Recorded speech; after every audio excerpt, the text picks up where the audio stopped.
좀 전에 들었던 표현으로 하자면 당신의 대사, 성서에 흔히 나오는 표현으로 하자면 당신의 사도, 또 천사, 또 요즘 쓰는 말로 하자면 미셔너리, 이런 특별한 사명을 맡기려고 불러주신 당신의 가장 충실한 아들과 딸들이 이렇게 모여 있습니다.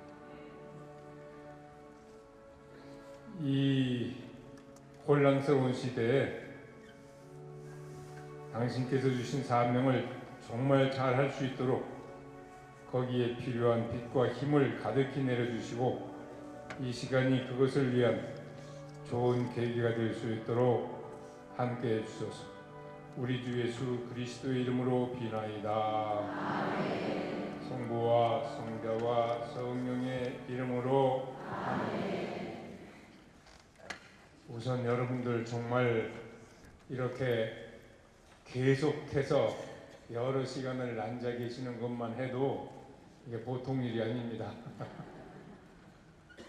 옛날 예수님이 바닷가에서 배에 올라 앉으셔서 많은 사람들에게 말씀하실 때보다도 더 많은 분들이 여기 모여 계신 것 같은데,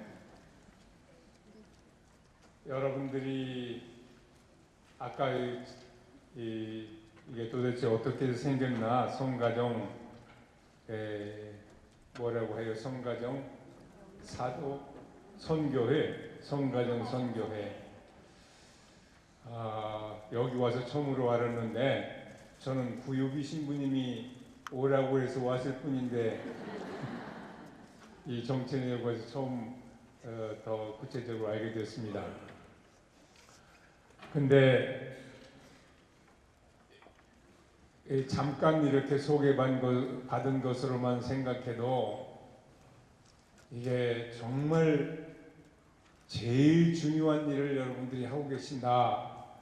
현대 우리나라 세계 어디에서나 거의 마찬가지지만 그런 생각이 우선 듭니다. 기도에서도 잠깐 언급했지만 우리는 모두 하느님의 대사요. 대통령이 어디로 가라, 그래서 가는 사람을 대사라고 그러잖아요. 하느님이 어디로 가라, 그래서 가는 사람을 천사라고 그래요. 하늘천. 그러죠. 똑같아요. 사실은 의미가 똑같아요. 예수님이 어디 가라, 그래서 간 사람을 사도라고 그러잖아요. 그 일 모두를 합해서 미셔널이라고 그러죠. 미션, 가라 하는 말에서 나왔잖아요. 그전에는 사도들의 후계자라는 주교, 또 협력자, 사제, 또 수도자, 그런 사람들만 어디 가라면 가는 줄 알았어요. 그런데 근래에 올수록 그거 아니다. 하느님의 백성은 하나도 예외 없이 모두 이 세상에 가라 해서 지금 우리 각자가 살고 있는 그 지역은 우연히 내가 거기 있게 된 것이 아니다. 우리 인간의 눈으로 보자면 어떻게 해서 집장만 해서 이상하게 해서 거기서 살게 되었지, 그렇게만 생각할 수 있지만 하느님의 눈에 보기에는 바로 거기로 내가 너를 보냈다. 여기서부터 이제 신앙의 일이니까 얼마나 그것을 깊이 깨닫느냐 하는 데 따라서 보냄을 받은 사람, 대사, 사도, 천사, 선교사로서 사명을 할 수 있나, 실제로 하나, 그것이 결정되는 거예요. 그러니까 객관적으로는 하느님이 보시기에는 이미 보내셨는데, 문제는 이제 우리 측에서 얼마나 그것을 정말로 그런 줄 알고 나는 여기 하느님이 보내신 천사다, 예수님 보내신 사도다, 그것을 의식하고 사는가? 그쪽만 다르죠. 요즘 우리 부활 시기를 지내고 있잖아요. 두 제자, 엠마오로 가는 두 제자 이야기가 제일 우리 아마 성서에서 뭐 부활 지나고 난 다음에 다 엠마오 가자 뭐 그러면 놀러 가자는 거 아니잖아요. 요즘에 그런저런 연유로 해서 엠마오 이야기가 제일 많이 우리 부활 후일담으로서는 친숙한 이야기가 됐는데, 거기 상당히 오랫동안 그 여정 다 갈 때까지 옆에 부활하신 예수님이 같이 걸어가셨는데도 그 사람들 몰랐잖아요. 이 상대방이 누군지. 그 이야기를 들으면 정말로 이 해학도 이런 해학이 있을 수 없다. 걸어가면서 무슨 얘기들을 그렇게 하고 있느냐. 그러니까 클레오파라는 사람, 모르시니까 있던 사람, 걸어가던 사람이 아주 침통한 표정인 채 걸음을 멈추었다 그랬잖아요. 침통한 표정인 채 초상집에서 바로 나온 얼굴로 걸었다, 그런 얘기죠. 프란치스코 교황님 표현대로 하자면 초상집에서 나온 사람 얼굴 하지 말아라. 하느님을 믿는 사람, 부활하신 예수님을 믿는 사람은 그런 얼굴 하고 다니면 안 된다. 아직 못 만났다는 얘기다. 얼굴만 봐도. 진짜 만났으면 어떻게 되나? 잔치집에서 나온 사람 얼굴을 해야지, 당연히. 진짜 만나면 어떻게 되나? 이분 사목교서 복음의 기쁨이 이분 사목교서예요. 그 뒤에 그 교황님이 여러 문건을 많이 내셨는데 그 어떤 것도 사목교서에 이미 상당히 이렇게 발전시키고 언급하고 중요한 내용은 이미 밝혀놓지 않은 제목을 가지고 말한 것은 하나도 없어요. 그러니까 복음의 기쁨이 이분의 그 기본 문서고, 나는 앞으로 교황직 수행할 때 이렇게 하려한다 하고 것을 밝혀놓은 기본적인 문헌이에요. 그러니까 우리 가톨릭 신자는 이 양반 가톨릭뿐만 아니라 세상 가시는 데마다 이렇게 교황님이 이렇게 열렬하게 환영받는 일도 별로 없잖아요. 개신교 신자들도 그렇고 다른 종교 신자들도 그렇고 심지어 믿지 않는 양반들, 어떤 분야든지 지도급에 있는 양반들은 이 양반한테서 한 수 배우고 싶어 하잖아요. 지도자로서 어떻게 하면 저렇게 될까? 어디서 저런 영향력이, 사람들에게 한마디 단순한 얘기를 하는 그 말이 저렇게까지 사람들의 가슴을 울릴까? 여러 면에서 연구의 대상이 되는데, 이 복음의 기쁨, 첫항 맨 처음 뭐라고 해요? 복음의 기쁨은 예수님을 정말 만나는 사람의 삶과 마음을 가득 채워줍니다. 이게 첫마디잖아요. 진짜 만나면 그렇다고 해요. 진짜 만나면. 복음의 기쁨은 예수님을 만나는 사람의 마음과 삶을 가득 채워줍니다. 그렇게 되면 어떻게 되나? 현대인들이 제일 많이 빠져있는 질병, 그것이 거기서 비로소 벗어난다. 그게 뭔가? 죄, 우울증, 마음속의 공허, 그리고 외로움.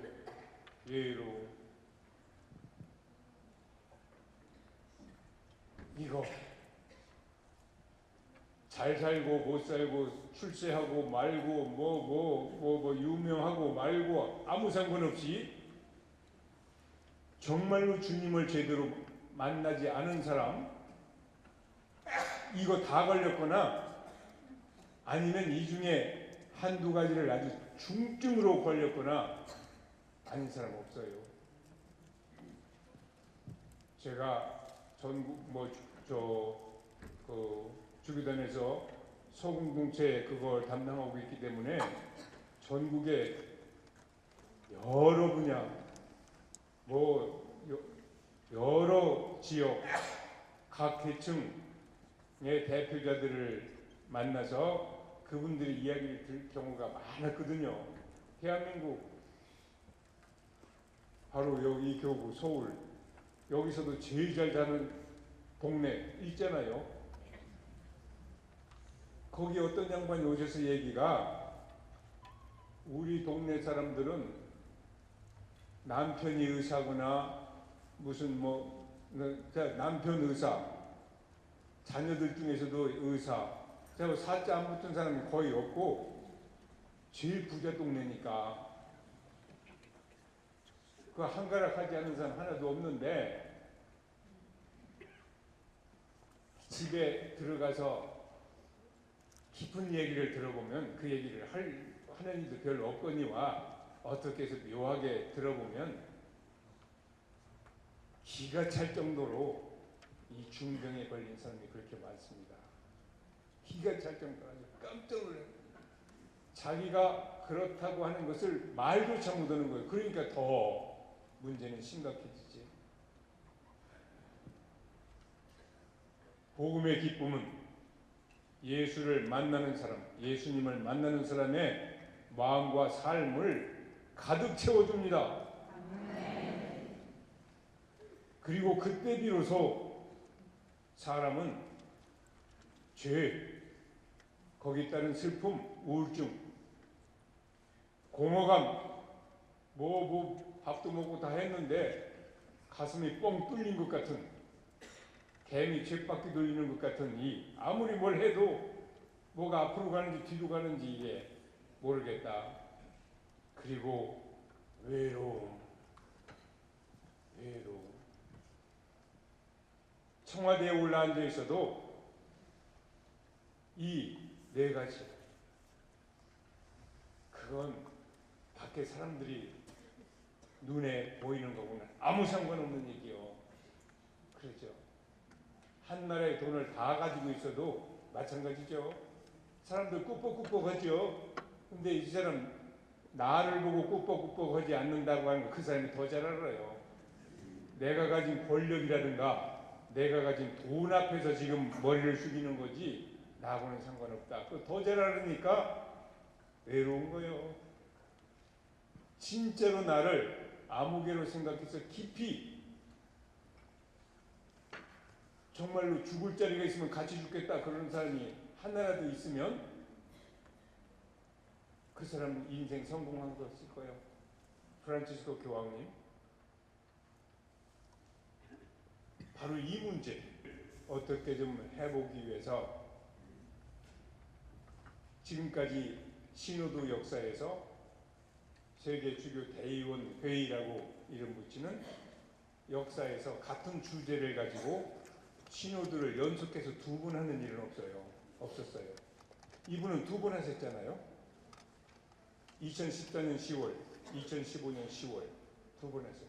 저도 신호도 여러 번 참석한 사람인데 그 방식도 완전히 바꾸고 이게 워낙 복잡하니까 이 주제가 이게 그 주제가 뭐였냐면 바로 여러분들이 지금 이렇게 염려하시는 바로 그거예요. 가정 문제. 가정 문제가 가정 문제로 끝나는 것이 아니고 남녀가 만나야 가정이 이루어지는 거잖아요. 거기서부터 시작해서 남녀 관계 그리고 가정 거기서 나오는 자녀들 그리고 살다 보면 일어나는 여러 가지 문제들 사실 가정이 하느님이 만드신 그 모습 그대로가 유지되었더라면 이 세상에 비극은 하나도 없었을 거예요. 이 세상에 크게 확대하면 전쟁, 국제 분쟁, 전쟁까지 포함해서 모든 문제의 뿌리는 가정이에요. 가정. 우리 이 동양에서 나라를 가정이라고 표현하는 건 굉장히 의미가 있어요. 그러죠? 국가라는 말은 나라라는 가정이다 그랬잖아요. 그런데 그것을 이루는 세포인 정말 우리가 보통 말하는 그 가정, 그것이 얼마나 요즘에 와서 무참하게 무너지고 있나. 전 세계 어디에서나 지금 인류가 직면한 가장 심각한 문제는 딱 하나만 들으면 가정이에요. 유엔에서도 여러 해 전에 가정애를 선포하고 그랬죠. 교회만 이거 걱정하는 것이 아니에요. 누가 보나 이렇게 이혼이 아주 급증하고 별 이상한 현상들이 다 나타나고 하는 거, 이거 세계 어디에서나 비슷한데, 이게 그 빠른 속도로 전혀 그렇지 않은 사회를 이렇게 짧은 기간에 이렇게 무참하게 파악을 시킨다고 하는 그 점에서는 우리나라가 세계에서도 대표적일 거예요. 한때는 토인비가 한국 가정에 대해서 듣고 자기가 외계로 갈, 이제 지구 너무 오염돼서 못 살게 될 경우에 외계로 간다. 그러면 가지고 가고 싶은 것 무언가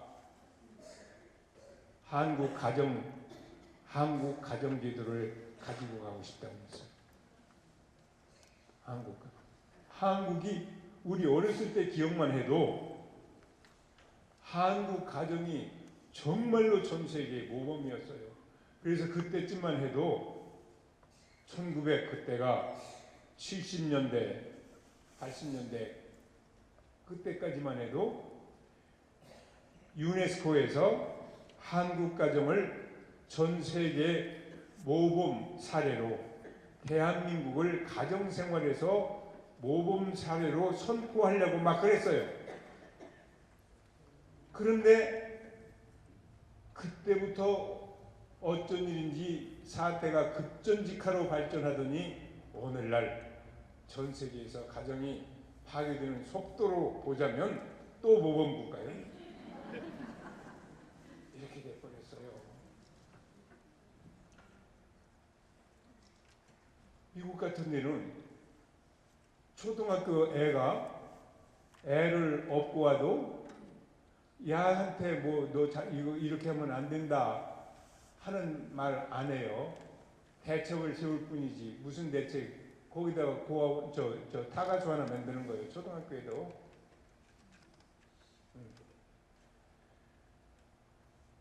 이거 그러니까 이 몇 가지만 봐도, 그리고 요한 바오로 2세 성인이 되셨잖아요. 이분이 교황이 되시자마자 매주 수요일 교황 아련이라고 하는 것이 있잖아요. 교황 아련실에 가보면 3만 명이 들어간다던가 굉장히 큰 방이 있어요. 기둥 하나도 없는데 그걸 그렇게 만들었어요. 수요일마다 이제 그렇게 많은, 전 세계에서 오니까 그 사람들을 앞에 놓고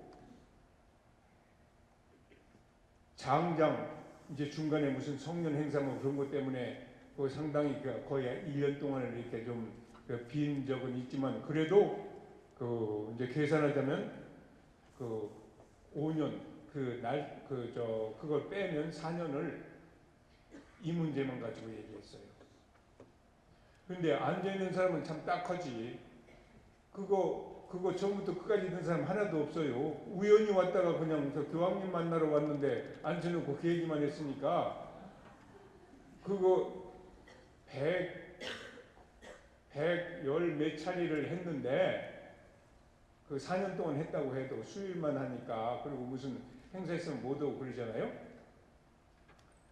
그런데 그 중에 일부만 들었고 다 간 거예요. 그러니까 앞뒤가 어떻게 되는지 모르죠. 그러니까 들은 사람도 이게 뭔 소리인지 잘 모르고 그냥 갔는데, 나중에 이것을 이 양반이 하셨던 말씀을 다 한 묶음으로 이렇게 묶어서 책이 나오니까 사람들이 그것을 보고는 깜짝 놀랐어야죠. 그래서 그 전까지만 해도 요한 바울 2세 그러면 어떻게 기억할 건가? 인류의 역사가 보통 생각하면 공산주의 세계를 무너뜨리는데 굉장히 중요한 역할을 한 분, 그거 틀림없는 사실이에요. 틀림없어요. 공산주의 세계에서 태어나고 거기서 그냥 온 일생을 거기다 보냈으니까, 교황되기 직전까지. 그리고는 이분이 교황되시고 난 다음에 실제로 무너지기 시작한 그 시점에서 불과 1년 전까지만 해도 그런 일이 일어날 거라고는 누구도 상상도 못했어요. 뜻밖의 일어났지. 그 내부의 문제 때문에. 조용하던 둑이 무너진 것처럼. 그 과정에서 이분이 하신 역할이 절대적이죠. 고르바초프가, 제가 교황청에 갈 때마다 그 앞에 무슨 뭐 승리가라고 하나, 큰 도로가 있잖아요. 뭐 워낙 사람이 많이 몰 때는 거기까지 꽉 메우죠. 고르바초프가 그 길을 이렇게 통과해서 교황님을 만나러 가는 그 장면, 그때 하나 교황청이 이렇게 만들어진 거, 이때 한번 빛을 보는구나, 그런 느낌을 받았어요. 보통 때는 별로 좋아 보이지 않았는데 그때는 어울리더라고요. 지금 공산주의를 대표해서 이 사람이 거기 와서 이쪽을 대표하는, 말하자면 어떤 이념적으로는 문을 이렇게 둘이 만나는 그 장면은 상징적으로 정말 인류 역사에 잊지 못할 거예요. 그러니까 당연히 요한 바울 2세는 공산주의가 붕괴되는 과정에서 중요한 역할을 한 분으로 기억될 거다 그랬어요. 근데 이 책이 나온 다음부터는 아니다. 인류 역사에 이 문제를 이렇게 심도 있게, 이렇게 또 아주 근본적으로 이렇게 가르쳐 준 사람 문으로 기억할 거다 그랬어요. 그 다음부터 많은 역사가들이.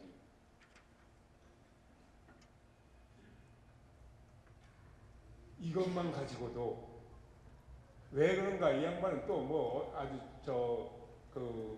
고자 신부 때부터 여기에 대해서 특별한 생각이 있었어요.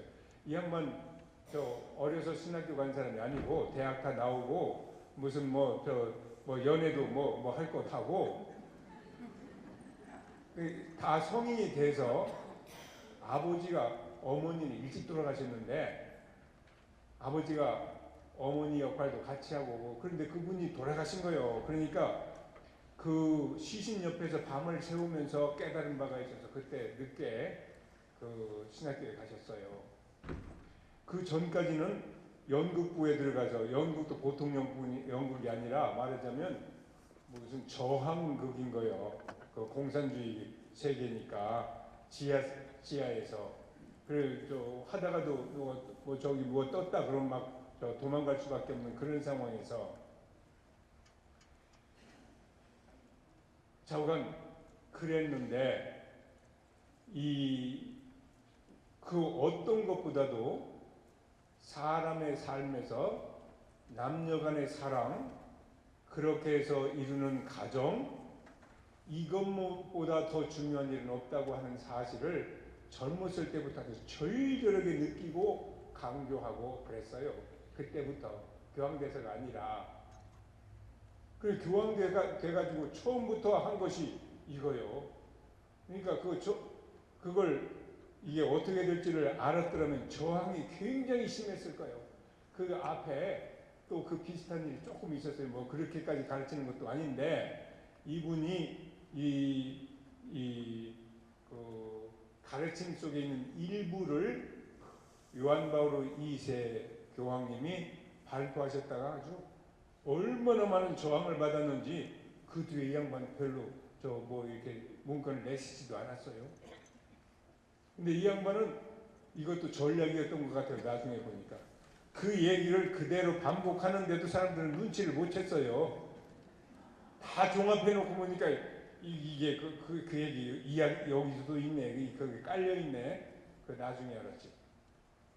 좌우간 요한 바울 2세 그렇고 지금 프란치스코 교황이 오셔서 글쎄 복음의 기쁨 내시고 그 첫마디에 하신 이 말씀 복음의 기쁨은 주님을 정말 만나는 사람의 마음과 삶을 가득 채워줍니다.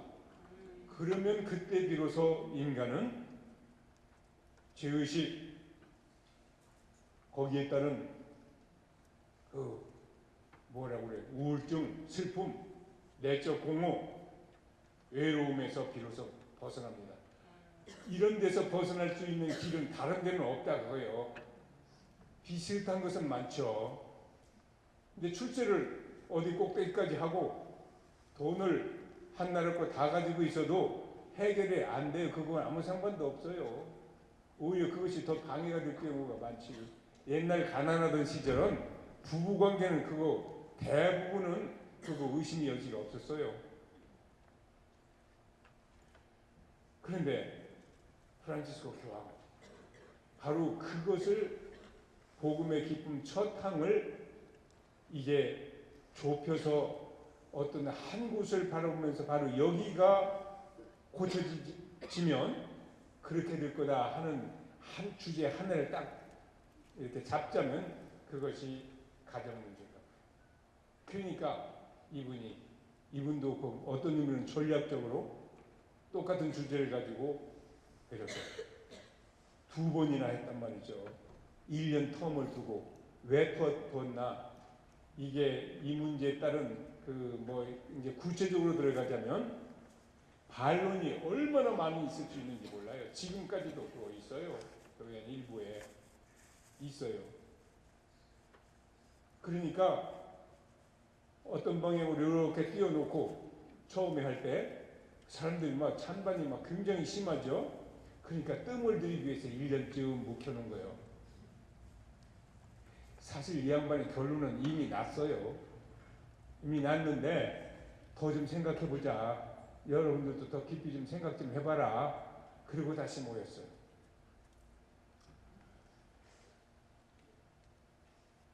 우선 이런 사실만 보아도 여러분들이 지금 어떻게라도 해서 이걸 좀 개선시켜보자고 하는 가정선교 정말 오늘 내 처음 알아듣는데 가타리나 우리 자매님 어디 계세요? 잘 안 보이네. 저간 어디서 이렇게 시작되었구만.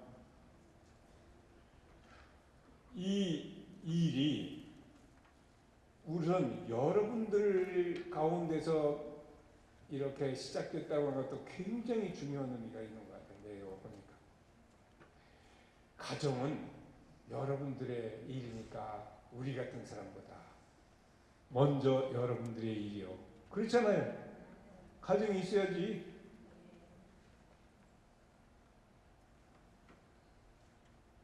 그러니까 우리 같은 사람은 여러분들을 위해서 여러분들의 가정이 조금이라도 더 하나님께서 본래 의도하셨던 그 모양으로 가게 하기 위해서 의미가 있으면 우리 같은 사람의 삶도 의미가 있고 없으면 없는 거예요. 이게 어마어마한 사실.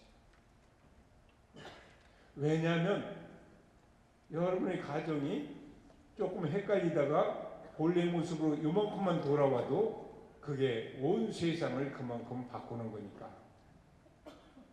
온 세상을. 누가 그랬어요?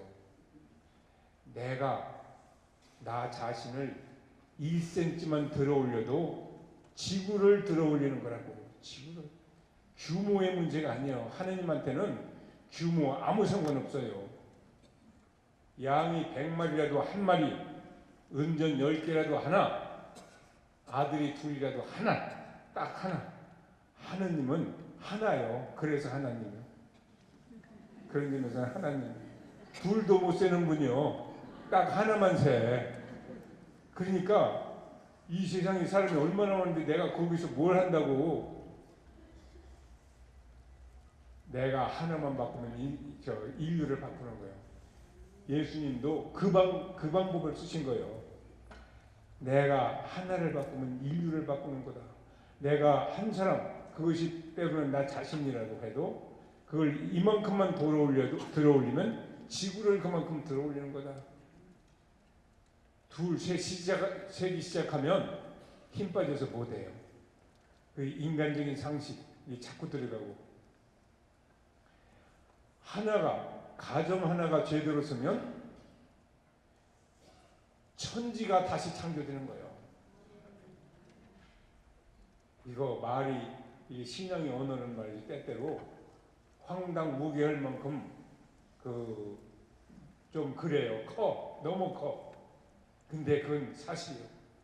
예수님도 기쁨에 넘칠 때는 하늘과 땅의 주인이신 아버지, 지혜롭다는 사람들과 똑똑하다는 사람들에게는 이 모든 것을 감추시고 오히려 철부지 어린 아이들에게 나타내 보이시니 감사합니다. 그렇습니다, 아버지. 이것이 아버지의 뜻입니다. 그렇게 기도하셨잖아요. 우리는 한 인간으로서는 육체적으로는 그냥 자기가 태어난 동네 맹맹맹 돌다가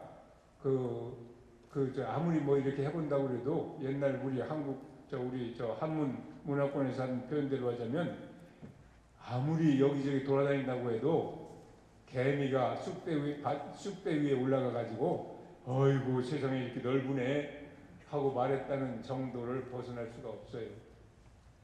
요즘에 그 과학이 발달해서 미국을 그날 갔다가 다음날 와도 그래도 마찬가지요. 이 광대한 우주에 비하면 그건 개수에 들어갈지도 없을 만큼 지구 전체, 내 몸뚱이가 지구 전체만 한다고 해도 이거 개수에 들어가지도 않아요. 보이지도 않아. 우주 공간에서 보면. 그렇게 작아요. 공간적으로. 시간은 또 얼마나 정말 아침 이슬 잠깐 반짝였다가 해 뜨면 없어지는. 그런데 그것은 육체의 얘기고 정신으로 들어가면 우주 전체를 포용하고 시간 처음부터 끝까지를 내 정신 안에 넣을 수 있을 만큼 그 크기가 전혀 달라지는 거예요.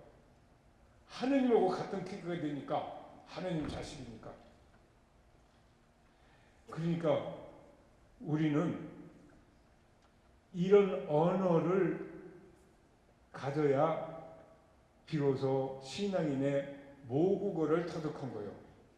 신앙인의 모국어. 그러니까 방금 전에 한 가정이 바로 세워지면 천지가 다시 창조된 거라고 하는 말이 조금도 가짜 같네요. 한초음이라는 말을 제가 알기로 가장 의미 있게 완벽한 의미로 정말 그 뜻깊은 의미로 쓴 것이 3번이에요. 한 번은 창세기 1장부터 한초음, 하나님께서 하늘과 땅을 지어내셨다. 그거 하늘과 땅, 한초음. 또 요한복음 한초음, 천지가 창조되기 전부터 말씀이 되셨다. 한초음. 이 둘이 다 저 본래 말은 엔아르케.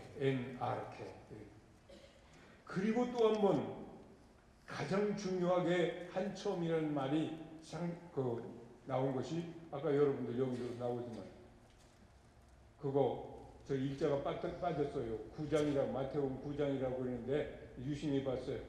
19장이 아니라 19장 얘기죠. 예수님 유다 지방으로 가니까 많은 사람들이 몰려들어서 물었다는 거잖아요. 선생님, 이유가 닿기만 하면 남편이 아내를 버려도 좋습니까? 예수님, 한초음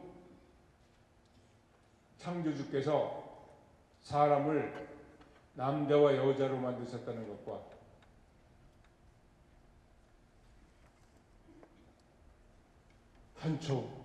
하는 창조주께서 사람을 남자로 여자로 만드셨다는 거예요. 따라서 그들은 이제 둘이 아니라 한 몸이라는 것. 그러므로 하느님께서 한 몸으로 짝지어 주신 것을 사람이 갈라놓아서는 안 된다. 한처음. 이제 그 다음 뭐 여러 가지 얘기가 나오지만 이 한처음의 꿈이 이 창조가 실제로 지금 이루어질 수 있다. 그런 뜻이 그 안에 들어가 있는 거예요. 남자 여자가 지금 정말로 하느님께서 본래 가지고 계시던 그 설계대로 정말 진정으로 사랑하고 하느님께서 주신 그 자녀를 그런 뜻으로 잘 길러내고 그렇게 해서 한 가정이 하느님의 꿈에 근접하게 이루어지면 천지창조는 지금 이루어지는 거예요. 지금 이루어져. 그 천지창조 옛날 얘기 아니에요. 우리에게 정말 의미 있는 천지창조는 이거요. 이거요.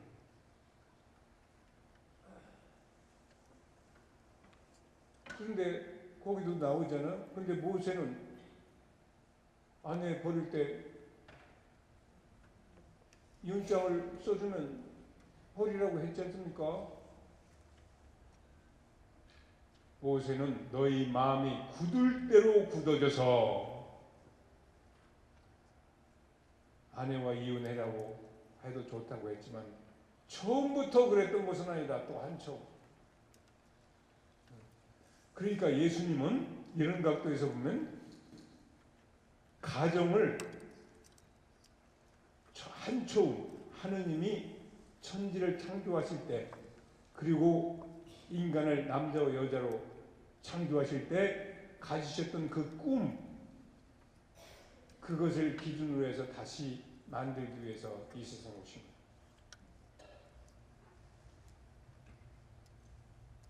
그러니까 우리는 여러분들은 그 일을 위해서 특별히 불림을 받으신 분들이에요. 그런데 현실은 어떤가? 현실은 그 꿈하고는 너무나 멀리 떨어져 있기 때문에 이 세상에 온갖 불행이 거기서 나오고 신호들을 2번씩이나 해야 되고 무슨 얘기를 하면 막 찬반이 극에서 극으로 엇갈리고 이렇게 되는 거 이게 복잡해요. 그 큰 금에서만 그러나 연애 시절에는 달이라도 따다가 달라면 내가 따라갈 거다. 그랬는데 그 연애가 끝나서 결혼을 하면 흔히 하는 말대로 결혼은 사랑의 무덤이라고? 그게 얼마나 사실인지 몰라도 저건 참 굉장히 슬픈 일이요. 그렇죠? 당연히 열매고 그것이 점점점 자라서 정말 하느님께 갈 때는 이 열매를 이렇게 거둬가지고 왔습니다. 그 열매를 바쳐야 될 텐데 요즘에 현실은 너무나 그와는 정반대니까 세상에서도 교회에서도 이 문제만큼 심각한 일이 없는 거예요.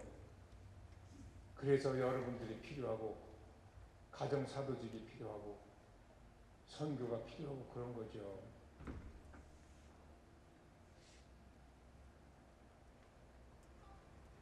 그런데 말이죠.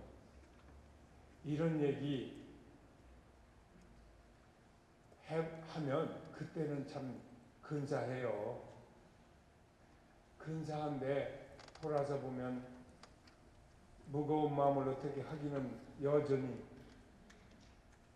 그래서 어떻게 하면 좋은가? 그 여러분들 가운데서도 내서도 아마 뭐 그런 얘기 하고 싶은 양반 많이 계실 수 있는데 현실은 너무나 다릅니다. 꿈하고 너무나 달라요.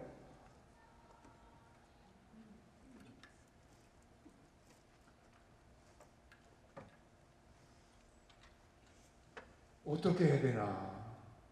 어떻게 해야 되나? 아마 이 세상에서 제일 모범적인 부부라고 해도 저는 사실 그 부부 중에 몇을 알아요.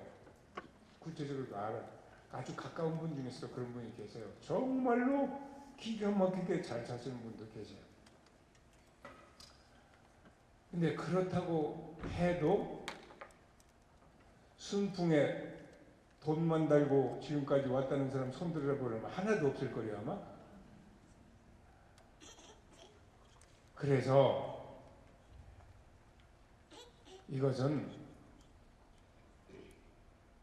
예수님을, 하느님을 믿는다, 예수님을 따른다, 그거하고 연결시키지 않으면 제대로 가기가 거의 불가능한 일인 것 같아요. 연결시키지 않으면.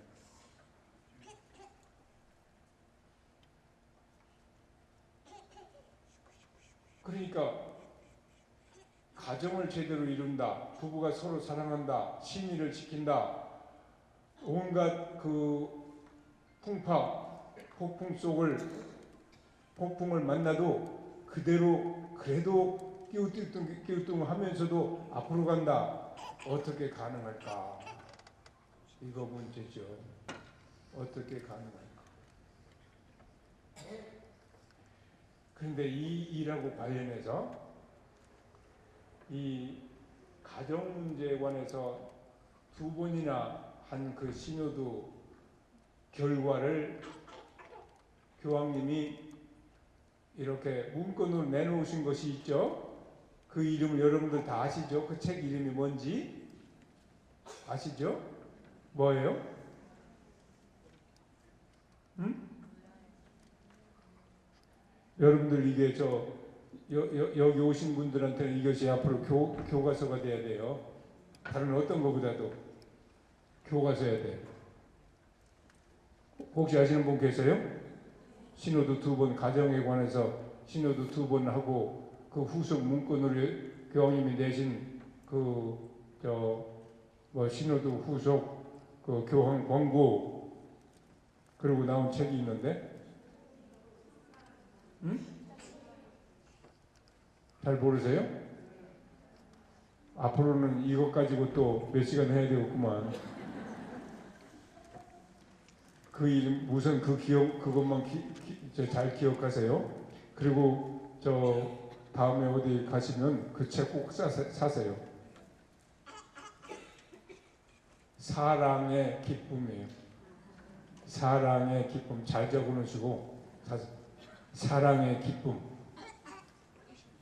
거기에 여러분들이 염려하시는 이 주제에 따른 온갖 얘기가 거의 다 있어요. 그러니까 문제 하나도 없으면 그 신호도 할 일도 없고 그런 책 낼 것도 없어요. 그런데 현실은 꿈하고는 너무나 다르니까 지금 이걸 어떻게 할 것인가를 가지고, 그리고 이 문제에 대해서만큼 아주 그 교회 내에서도 찬반이 이렇게 극단으로 엇갈리는 여보지 별로 없을 만큼 워낙 이 양반이 지금까지 교회 내뿐 아니라 밖에서도 이렇게 권위가 아주 이렇게 있는 분이니까 그 대부분은 다 그 말씀을 따르지만 이게 이제 거기에 따른 어려움도 지금도 상당히 있어요. 그런데 여러분 같이 교회의 가르침을 전폭적으로 이렇게 수용할 태세를 가지고 계신 분들이 읽으시면 이거 정말 이게 상식적으로 이건 안 될 거다 하는 것도 얼마나 거기서 널리, 어차피 사람은 말하자면 사마리아 사람이 어디 가다가 예리고를 내려가다가 상처받고 쓰러져서 죽어가고 있는 사람 가까이 가서 이렇게 기름 포도주 붓고 자기 아마 자기 러닝이라도 해서 대충 처매고 여관으로 데려갔겠지. 그런 사람과 같은 그 심정을 가지고 쳐다봐라. 고장난 모든 무너진 가정, 지금 이상한 길로 막 갔다고 하는 그 사람들 하나하나 얘기를 깊이 들어봐라. 그러면 누구에게도 손가락질 하기가 어려울 거다. 교황님은 딱 그 심정으로 바라보시는 거예요. 비정상이라는 말 함부로 쓰지 말아라. 그런 거 없다. 깊이 들어가면 내 자신이 그 사람 상황 속에 들어가면 내가 그렇지 않을 것이라고 하는 자신 있는 사람 하나도 없다. 말해서 그렇게 해서 이제 잘 나가는 양반이야 뭐 걱정할 것 없지만 문제가 있는 무너져버린 집같이 그 집을 어떻게 다시 세울 것인가 그런 데 대한 이야기죠. 그런데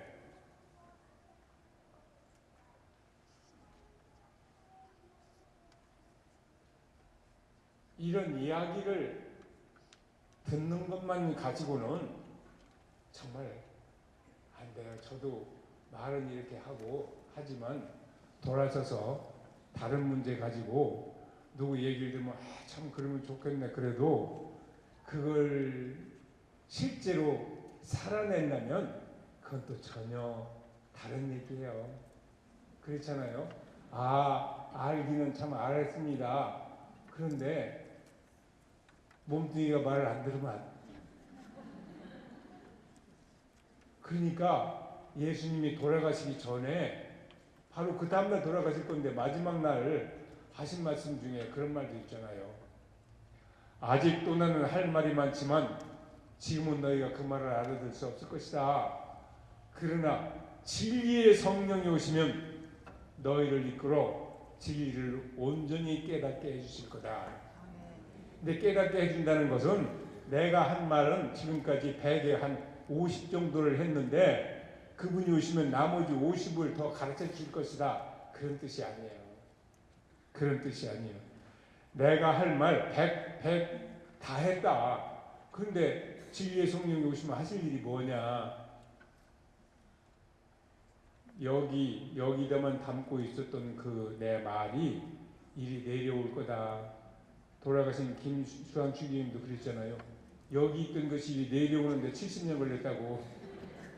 그 좀 과장이지만 아는 거하고 마음이 사실은 마음이 움직이는 것까지만 해도 어느 정도 될 수 있는데 그 다음에 손발이 움직이는 데까지 가려면 3단계예요. 여기 들어오고 이게 마음으로 내려가고 그 다음에 손발이 움직여야 되는 거예요.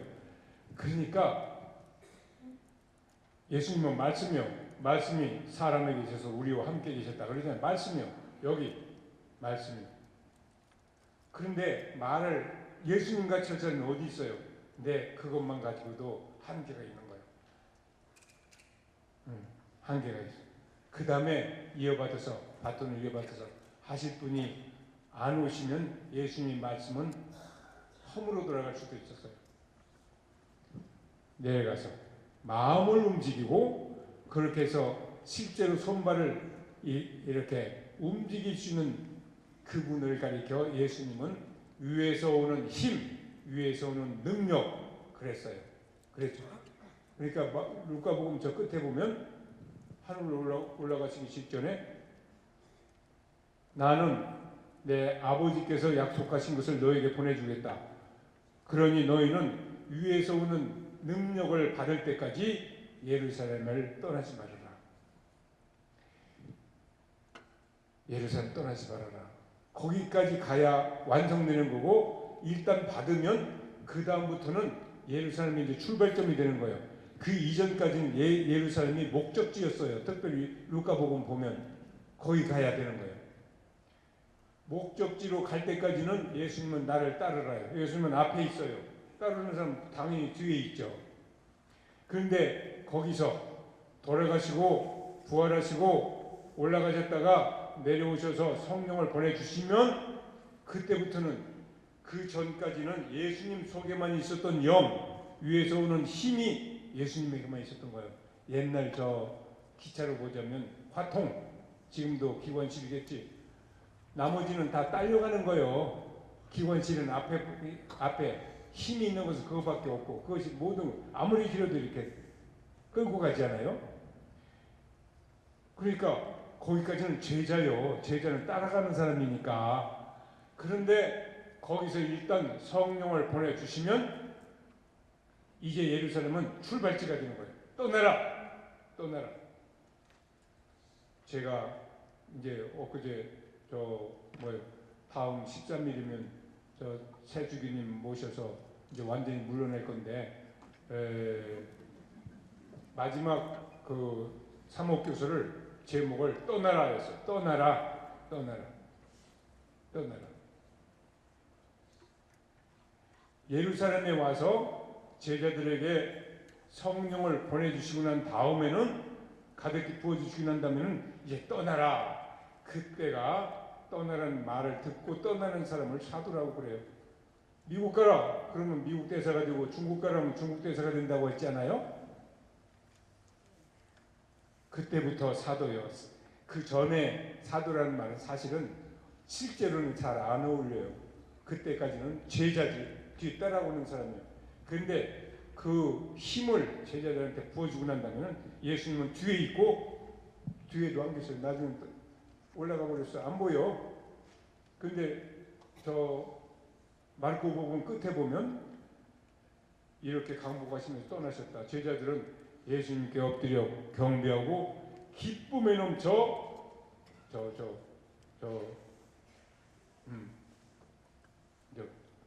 예루살렘에 돌아왔다. 이제 그리고 제자들은 사방에 나가서 이 복음을 전하였다. 그런데 올라가셨다는 양반 얘기가 바로 이어서 나오는데, 주께서는 그들과 함께 일하셨으며 여러 가지 기적을 행하게 하심으로써 그들이 전한 말이 참되다는 것을 증명해 주셨다 그랬어요. 그게 끝이요. 말고. 그러니까 이 힘을 받기 전에는 머리, 가슴까지는 어떤 때 덜어 내려오지만 이건 안 움직이는 거예요. 말하자면 안전뱅이 얘기로 하자면, 걷고 싶은 생각이 얼마나 굴뚝 같겠어요. 근데 그거 마음만 그러지 안 움직이면 안 움직이는 거 있잖아요. 이런 이야기들이 다 그 사람 얘기가 아니라 우리의 이야기예요. 우리 하나하나의 얘기. 저는 우리 교구에 일반 표어로 정해놓은 것이 있는데, 아버지의 눈으로 바라보고, 눈은 아버지의 눈을 가져야 돼요. 그러면 어떻게 되나? 아버지께서는 옳은 사람에, 선한 사람에게나 악한 사람에게나 똑같이 햇빛을 주시고, 옳은 사람에게나 옳지 못한 사람에게나 똑같이 비를 내려주신다. 이 정도의 눈을 가지고 있어야 가톨릭이에요. 가톨릭은 모든 사람들, 이런 말이잖아요. 모든 사람들을 형제 자매로, 그 사람이 무슨 신자든지 아무 신자도 아니든지 상관없어요. 우리가 보기엔 다 똑같이 하느님이 만들어주신 거 아니에요? 하느님 자녀들이잖아요. 그러니까 눈은 그 정도를 가지고 있어야 그 하느님의 자녀라고 할 수 있지. 여기 줄치고 무슨 담벼락 올리고 이래 가지고는 아닌 거예요. 아무리 열심히 해도. 모든 사람들을 형제 자매로 포용해야지, 나만 혼자 잘 믿다가 착한 일 하고 아주 쏙 혼자 천당할란다. 이 세상에 종교가 그렇게 만들기가 아주 쉬워요. 대부분의 종교 있을 때로 그렇게 한다고 볼 수 있어요. 혼자 잘 살다가 마음은 평화없고 또 혼자 쫙 구원받는다. 프란치스코 교황. 그런 사람은 착각에 빠진 그 크리스찬의 1호다. 1호. 제일 대표적인 착각 빠진 그 크리스찬의 1호가 그런 사람이다. 모든 사람들을 내 삶에 그 영역에다 집어넣고, 사람뿐 아니라 프란치스코 성인은 저 태양도 형님, 그 달도 누님, 저 지구는 엄마, 뭐 그렇다고 해요. 이 정도 눈을 가지고 있어요. 아버지의 눈으로 바라보고 아들의 마음으로 느끼며, 마음, 예수님 마음. 착한 사마리아 사람은 바로 예수님만이죠. 상대가 누구든지 상관없는 거예요. 딱한 사람이 있으면 거기 가서 무슨 짓을 하더라도 우선 어떻게 자기가 할 수 있는 뭔가를 하는 그거, 그 마음. 이 사람이 좋은 사람인지 나쁜 사람인지, 이 사람도 강도 중에 하나였는지 그거 따질 거 없어요. 그냥 여러분과 같이, 여러분 이 정말 가정을 요만큼이라도 개선하는데 조금이라도 도움이 되면 그게. 그리고 성령의 힘으로 실천하게 하소서. 예. 아버지의 눈으로 바라보고 아들의 마음으로 느끼며 성령의 힘으로 실천하게 하소서. 그러니까 하나씩만 한다면 아버지는 눈, 아들의 마음, 성령은 힘. 이걸 가장 대표적으로 완전히 망가졌다가 가장 완벽하게 다시 세워준 인간들. 요즘 우리가 부활 때인데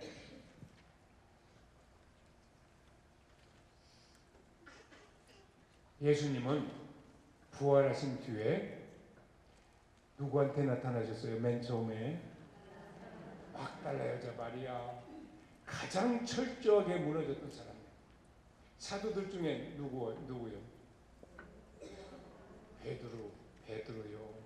베드로. 보통 생각하면 엄마한테 먼저 나타나고 싶었겠죠? 우리라면? 아니잖아요. 왜 베드로인가? 베드로가 가장 철저하게 배반했고 가장 철저하게 죄를 많이 졌고, 그렇기 때문에 그랬다가 이 사람을 다시 끌어냈으니까, 시몬아 이제는 사탄이 너를 키로 밀을 까부르듯이 그렇게 함부로 대하게 되었다. 그러나 나는 내가 믿음을 잃지 않도록 기도하였다. 그러니 내가 나에게 돌아오거든.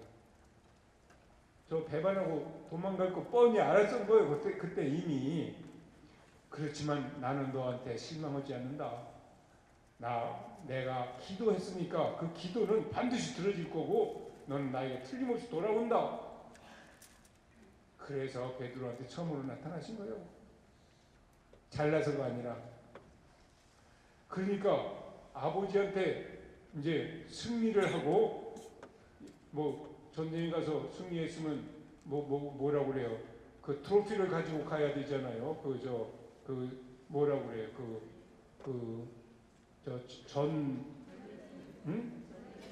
전 노획물 가지고 가야 되는데 누가 제일 자랑스럽겠어요? 하나도 문제 없던 사람 데리고 가봐야 별 의미 없잖아요. 가장 철저하게 망가진 사람을 전혀 다른 인간으로 바꿔서 데리고 가면 진짜 너 일 잘했구나. 누구나 그렇게 생각할 거 아니야? 그러니까 그렇게 되면 말하자면 예수님을 만난다는 얘기는 바로 그런 얘기예요. 가장 철저하게 망가졌다가 예수님을 만나서 가장 완벽하게 다시 만들어지니까. 나는 다른 사람보다 조금은 그렇게까지 안 망가졌는데요. 그럴 수 있어요. 실제로 내가 보기에도 그런 사람 많아요. 그런데 성인은 자기보다 더 망가진 사람이 없다고 느낀다대요. 느낀대요. 그런데 그 굉장히 의미 있는 일인 것 같아요. 항상 거기 짓눌려 있어서는 안 돼요. 그럴 바에는 그것이 없는 게 나아요. 그런데 우리 정말 하느님을 믿는 사람, 죽음을 뚫고 부활하시고 우리를 죽음에서 내신 그분을 믿으면 어떤 정황 속에서도 절망하지 않아요. 이분을 믿으면 그것으로 다시 그 사실 자체로서 희망 속에 들어가지. 그러면 그런 사람은 아무리 내가 정말 큰 죄인이다 그래도 절망에 빠지는 쪽으로 가지 않아요. 그런 의미에서 이 막달라 여자 얼마나 끈질겨요. 그리고 베드로도 마찬가지요. 그 많은 여자들이 요한복음에 무덤에 갔다는 사람도 뭐 복음에 따라서 얼마나 달라요. 마르코 복음에 보면 2사람 갔다고 하고 루카 복음 마테오 복음 2사람 갔다고 하고 마르코 루카는 3사람 갔다고 하고 요한은 그 유명한 막달라 여자 마리아, 그 요한나, 그리고 야고보의 어머니 마리아, 또 다른 사람 이렇게 돼서 다른 여자들 가서 그 사도한테 그 얘기 전하니까 사도들은 그 여자들의 이야기가 부질없는 헛소리니 하고 믿지 않았다고 돼 있어요. 그런데 베드로만 벌떡 일어나서 무덤에 가서 몸을 굽혀서 이렇게 하늘 들여다보았더니 수위밖에는 아무것도 보이지 않았으므로 어떻게 된 일인가 하고 이상히 여기면서 집으로 돌아갔다 이렇게 됐어요. 거기 간 것도 다른 복음에는 무슨 둘이 요한하고 같이 갔다고 했는데 거기 루카 복음에는 혼자 간 것으로 되어 있는 거예요. 그러니까 여럿이 갔다고 해도 가장 중요한 간 것이 가장 참된 의미에서 달려간 첫째 사람은 베드로다. 그러면 왜 그럴까? 헌짓이 있으니까 그렇지. 그리고 그분으로부터 용서를 받았다고 하는 그 체험이 가장 강력하게 여기 남아있는 거예요. 다른 사람들은 그거 별로 없으니까. 그런데 이 막달라 여자는 그보다 한 수 더해요. 사도들이 뭐 어떻게 있는지 모르겠나요? 그거 다 가고 난 다음에 한평, 요한복음 그렇게 돼 있죠. 무덤 밖에 서서 울고 있던 마리아가 몸을 굽혀 안을 들여다보더니 2 천사가 앉아 있었다. 하나는 예수님 시체를 모셨던 머리맡에, 하나는 발치에 앉아 있었다. 천사들이 왜 울고 있느냐? 막달라 여자 마리아, 누군가가 주님을 무덤에서 꺼내갔습니다. 어디에다 모셨는지 모르겠습니다 하고 뒤를 돌아다보았더니 이 동작 하나하나가 굉장히 의미가 있는 거예요. 뒤를 돌아다보았더니 예수께서 거기 서 계셨다. 그러나 그분이 그분인지는 몰랐다. 예수께서 누구를 찾고 있느냐? 왜 울고 있느냐? 누구를 찾고 있느냐? 마리아. 그분이 동산직인 줄 알고, 여보세요, 당신이 그분을 옮겨갔거든. 어디다 모셨는지 알려주세요. 내가 모셔가겠습니다.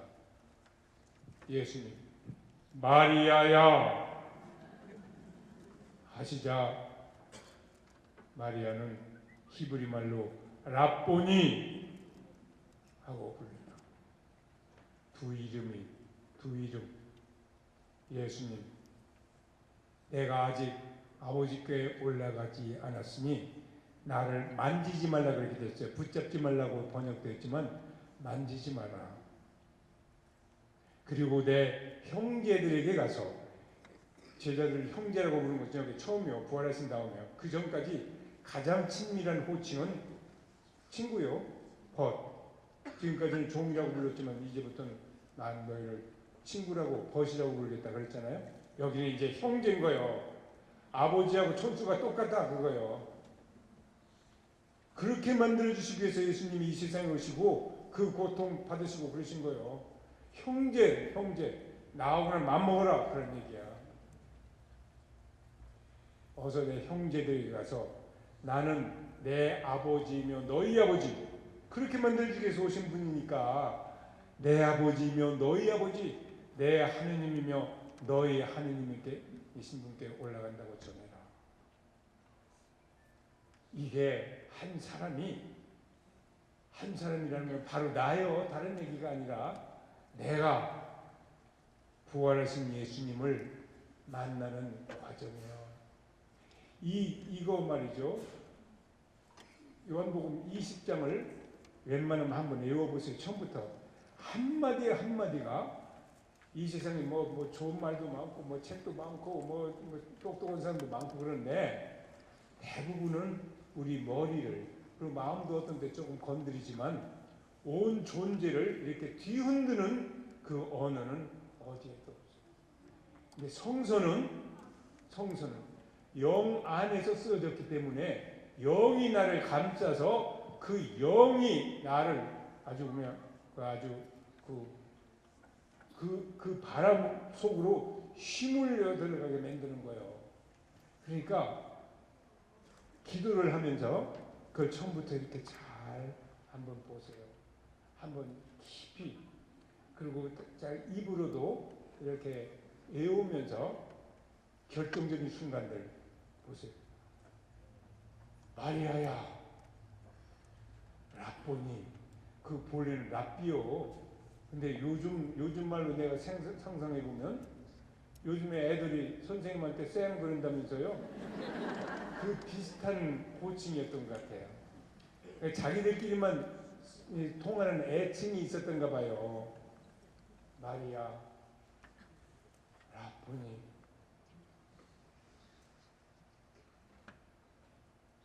우리에게도 그런 결정적인 순간 여러분들 얼마나 많이 있었잖아요 지금까지. 그러니까 이렇게 해서 정말로 주님을 정말 만났다는 얘기는 성령을 받았다는 말하고 똑같아요. 성령이 너희에게 오시면 너희는 힘을 받아 예루살렘과 온 유다와 사마리아뿐만 아니라 땅 끝에 이르기까지 어디에서나 나의 증인이 될 것이다. 지금 땅 끝이 여기 그 증인은 바로 여러분. 이제 좀 이따가 또 합시다. 감사합니다.